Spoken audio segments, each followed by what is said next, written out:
Hey, closet busters and bold move makers. It is time once again for Life Uncloseted. So I want you to gather around because it is time once again to kick down those closet doors of your life. We're here to escape our BS, explore our fears, and elevate our self-expression. I'm your host, Rick Clemens. I'm the bold move expert and that coming out guy who's going to take you to the party, the pulpit, the wake, and back to the party of living your life uncloseted. So come on along with me and grab hold of yourself and get ready to step out, step up, and step into facing your fears, making your bold moves, and living life without apologies. Now let's get to the show. Hey, Life Uncloseted family. Welcome to another episode of Life Uncloseted, and I'm your host, Rick Clemens, and today you're getting some bonus episodes because today is National Coming Out Day, and this is a day that we celebrate people who are coming out of the closet, people that are LGBTQ, but I'm going to say anybody who comes out of the closet, but it's specifically for the LGBTQ individuals who are coming out of the closet or who have come out of the closet to celebrate that we've taken some really big steps to step truly into who we are meant to be. And I thought today would be a great day to give you some short episodes on 6 of the most common things that I see happen for individuals as they contemplate coming out. I don't know, just stepping into their truth. And it can be really scary.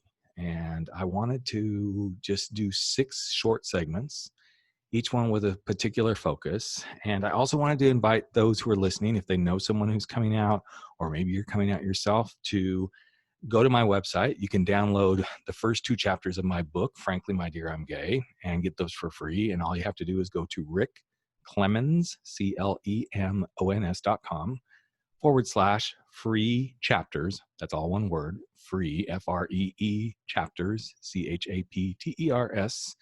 And you can get 2 free chapters of my book.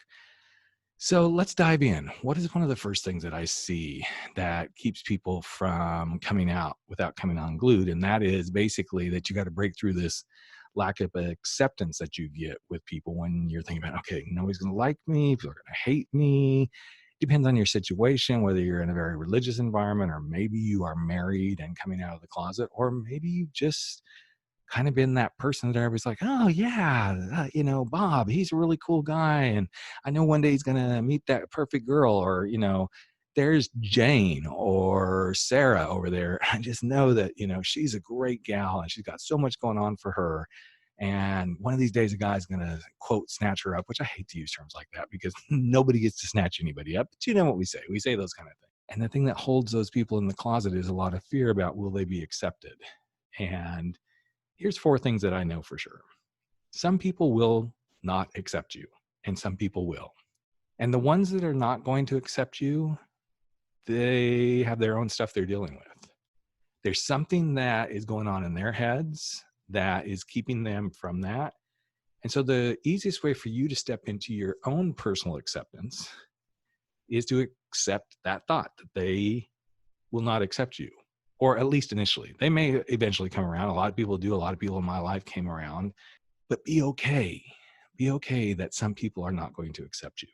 Second, as you're starting to share who you are and telling people that, hey, I'm gay, or I'm bi, or I'm lesbian, or I'm transgender, or I want to be in a polyamorous relationship, whatever all these different things are, that you're queer, or gender nonconforming.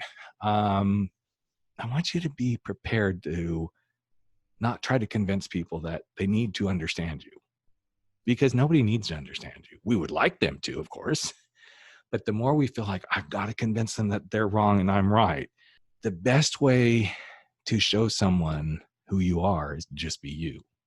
You do not have to convince them. You just don't. It's a lot of wasted energy trying to convince somebody to accept who you are or to see things from your point of view, when instead, just be yourself and say, this is who I am. This is how I see life. This is my lens that I look through. And I'd love for you to join me in this journey if you can't. But if you can't, then that's okay. Now, it's going to hurt, but you're wasting a lot of energy trying to get somebody to accept you that just won't. So that's the second thing. Don't try to convince people to come to your side. It's going to be harder. It's going to cause anxiousness, anger, fear, hurt feelings, all that sort of stuff. The third thing is, when you're trying to be accepted, find the circles of people that do accept you and relish them. relish them, relish them, relish them, because they are the people that you're going to need most in your court as you go through this process. And finally, when you're dealing in the acceptance space, I want to encourage you to realize those who can't accept you, it's all about them. It is all about them. It has nothing to do with you. It's some belief they have, some personal value they hold. It could be there's some fear. It could even be that they go, gosh, I wish I could be that kind of person. Maybe not gay, lesbian, bi, or trans, or whatever it is that you're coming out about, but maybe they're jealous that they can't do that thing that you're able to do, which is say, this is me. This is fully me. Take me as I am. So as you work through this, and this is just the first in the series where we talk about breaking through the lack of acceptance so that you can come out without coming unglued, just remember, some people will and some people won't accept you. You waste a lot of energy trying to convince people to your way of thinking. Go find your circle. And most of all, remember, the ones you have the most trouble with, it has nothing to do with you and everything to do with them. So that's our quick wrap up for the first in the series. There's 5 more coming your way. And don't forget to go download those chapters at rickclemens.com, free chapters.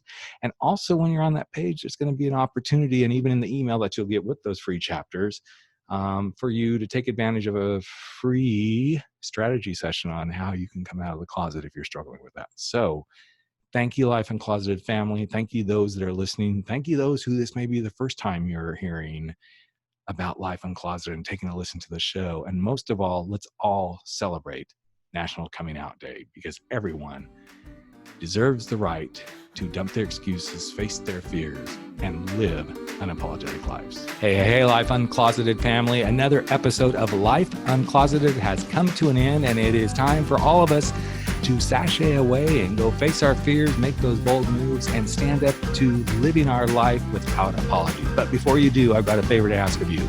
Would you hop over to iTunes or Spotify or Podbean or wherever it is that you're listening to this, and just give us a little bit of love if you like what we're doing here at Life Uncloseted. Here's what it does. It helps other people find the show. It helps other people get to know what we're all about. And you just might help change a life. In fact, if you really want to change a life, we'd love it if you just ask a friend to take a listen and see what they think. So that's it. Love you all deeply. I'm Rick Clemens, the host of Life Uncloseted, and never stop stepping out, stepping up, and stepping into living your life uncloseted.